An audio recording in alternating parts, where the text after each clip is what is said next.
Hey everyone, it's Scott from Scott's Top Tips.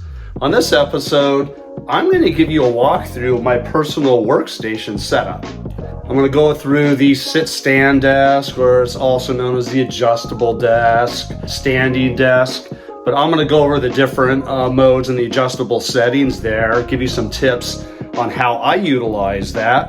I'm going to talk about benefits of curved monitors, and I'm also going to go through my gear bag and why I changed to a backpack from a briefcase. So let's get started. Now, the first piece of gear I want to talk about is my desk itself. I have the 48-inch Babin adjustable desk, and I purchased it at Costco for about $350. You could probably find some good deals nowadays. I purchased this almost 5 years ago. It is still working well. So let me flip the camera. I'm gonna walk you around it. So if you're like me, you really don't have a lot of room for a workstation. This one's in my master bedroom, and I just carved out a little nook on the wall there for it, but it sits perfectly. And this way I can put my 32-inch curved monitors right on it. Of course, it's right next to my closet here and my master bath. We live in a comfortable house, but it is kind of small, but this works out well. And I'll talk about the cords in a second, but this has been working outstanding for me. Has USB ports for charging. You can actually lock the raise and lower of the desk. And this is what I mean by that. So you can raise and lower the desk by up arrows here. So I'm just gonna lower this down. And it's outside of my settings that I put on this H1, H2, and H3 here, which are height 1, 2, and 3.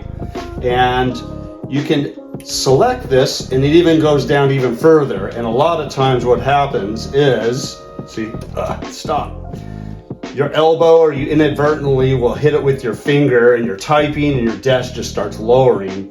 But if you lock it right here, it disengages those. No matter what you do, the desk will not raise or lower. Select it again, and you can go back to your desired setting. I want to go up to my standing setting. So once it gets up to that, I'll press this again. And this way I don't inadvertently hit it. Now it also has a wireless charger pad right here.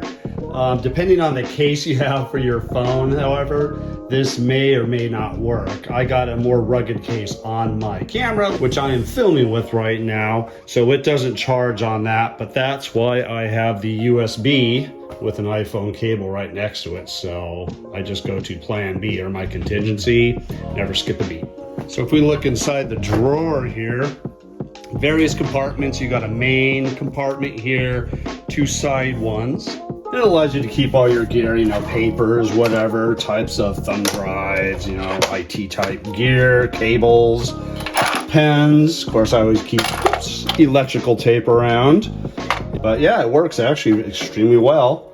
Pops out, goes in, you just do a little click, pops right there. Now let me talk about all the cables.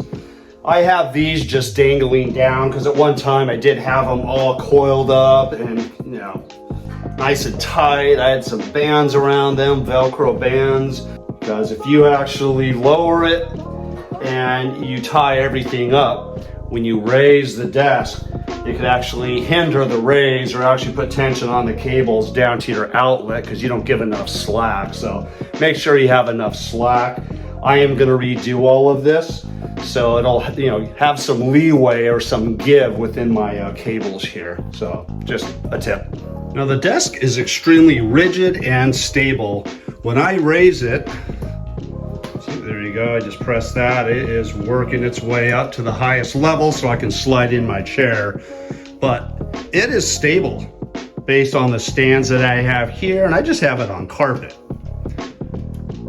Little bit of give there, but that's standard in most desks. I mean, even my desk at work, there's a little bit of wiggle in there, but everything sits nicely on here. I even had a C-clamp mount right here for two larger monitors up high. At one time, I put some padding, I clamped it down. Very durable, the glass didn't crack. and it just makes for an extremely great workstation desk. I want to talk about curved monitors. Pretty much all of my tech career, so I'm in technology. I've been around all kinds of peripherals. These are called peripherals in terms of like hardware, IT hardware, and peripherals. I've always had flat screens, and those have always worked well. But the curved monitors are extremely nice because if I'm looking at these monitors, and I'm just gonna do this with you on the camera, if I'm sitting here, I can look with my eyes without always turning my head to get edge pieces of the monitor, information on your screen, different window panes, whatever. And flat monitors, you can see everything kind of just, it's obviously on the corners right here that you're up against, it works well, right? And you can even angle those out, right? So basically kind of in like that. But the curved just pulls out a little bit on the sides here. So if I can do this with my hand, they do a little bit of a curve right there. And it's nice as you're typing, you can just glance with your eyes and everything is in the same like aspect ratio for you. Nothing's kind of off with the perception of your eyes. You can do a quick glance, get back on it. And if you have large screens like these, 32-inch, you know, you want to minimize always turning your head, because if you're doing that throughout the day, yeah, it just kind of gets to you, right? So I always found that just sitting there typing, if I could just move my eyes, especially with my glasses on, especially if you have progressive glasses, lenses, this works well. So the curved monitors I found really just reveal that little bit on the side, and it just makes it so much more enjoyable, as well as just less strenuous when you're looking at monitors 8 hours a day. Now the last piece of gear I want to cover before I move to my backpack is the keyboard. I've always had run-of-the-mill keyboards, but if you are on a keyboard like I am 8 hours a day, if you're doing coding, of course if you're gaming, right, if you're a professional gamer, but you're just constantly on it, I would recommend a mechanical keyboard, clicky. So listen here. All right. It can be noisy on calls, so you may have to mute yourself quite a bit, but what's nice about these is it's spring loaded and the keys push up back against your fingers, so you're not having to constantly press down. It just makes it very easy and comfortable. You just feel those keys springing back up on you. And this one here is from Razer. It's the Huntsman Elite, and it's just really nice. It's a clicky keyboard. And this actually all lights up, pretty colors and so forth. For this video, I wanted to keep everything off so you can actually see the hardware itself and not get distracted with how pretty the colors are, because really what matters is the functionality of the keyboard. So, mechanical keyboards definitely saves your fingers and your wrist, and they're just fun to type on. Now, let's get into why I use a backpack instead of a briefcase. I used to carry a briefcase. I would put my laptop in the pouch, and I had my other exterior pouches on the outside that I can put my pens and notebooks and whatever, right? But having a backpack makes it so much easier because you can strap it on your shoulders. Although, you know, your briefcase, you can have like a band, like a torso band you can put on, or a shoulder band. But if you're traveling and you do a lot of traveling, having a backpack is so much nicer, more secure, because you can put both of them on your shoulders here. It's more comfortable to travel with. So I'm gonna flip my backpack down on my bed here. Like I said, having a small desk, because you're in your master bedroom, if you're in an apartment or just a small place, works great. But I'm just going to show you what I normally carry in my backpack, whether you're traveling or just day-to-day to work. Okay, I always carry D-rings or carabiners, binders, however you want to say that. They're just good to clip everywhere. I keep this one here when I put my bottle of water in here. How many of you have had the times where you put your water bottle on here and you sling this over your shoulder and it falls out? If you have a little loop or connector in your water bottle or a string, you can click into that and that prevents it. So on the outside pouches here, I always carry gum. You don't want to be in a meeting or just one-on-one at someone's desk, and next thing you know, you just have bad breath, or you just finished eating a burger with onions. So gum. Then I always carry Advil. You know, you may get headaches at work staring at screens 8 hours a day like I do, so you may get headaches. Got to have some Advil that you can just pop in quickly and get you back into the game. For the other pouch, I have a slew of stuff.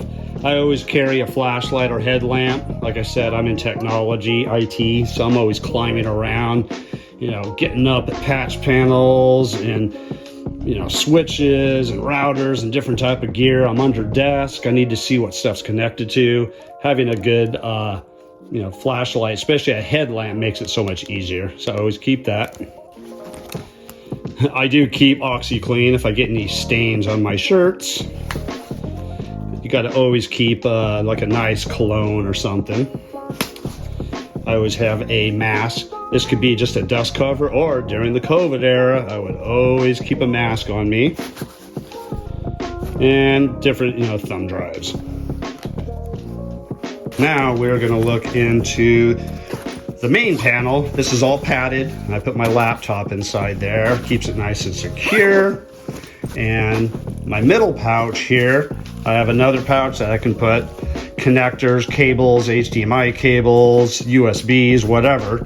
And then in the main pouch here, I can keep pens. This one here is actually really cool. It is a camera pen. Check this out. It is a camera pen. So I can write, and there's a camera right there. If you can see that, there's a camera lens right there. And it records your stroke. And then there's an app that you can use, and it converts your cursive or your notes on your writing style into text. So kind of a cool thing. Nowadays, I just use OneNote, and I put everything into my OneNote. And this way it's optical character recognized, OCR. And I can just do quick search via my Copilot 365. So I rarely use this, but it's nice to have. Different earpieces here. This is my Bluetooth earpiece, which I like. This way I can just put it in one ear, continue on my meetings, and it automatically charges. I have glasses, gotta have my specs. So having a nice pouch that you can just grab stuff quickly is essential for me. Lastly, I always carry my AC charger for my laptop. And then I carry these stretchy bands because at times you can't make it to the gym. You just have long days. Stuff erupts, putting out fires, not literally, but figuratively, right? You're always dealing with some type of IT crisis. So what I like to do is at least strap these stretchy bands. There's different resistance, or they're resistance bands really. I call them stretchy bands. But you hook it on a doorknob, you hook it at your desk, and you can do various tension pulls and get somewhat of a workout in if you can't hit the gym. Okay, that's it. Quick video, it's raw, but I at least wanted to talk about this. I get a lot of questions asked to me, and I figured, you know what, this would actually be a cool little video to put together, and hopefully it'll help people with their home workstations and how they have it set up. And yeah, go ahead, put it in the comments, let me know what you think, and we'll see you on the next one.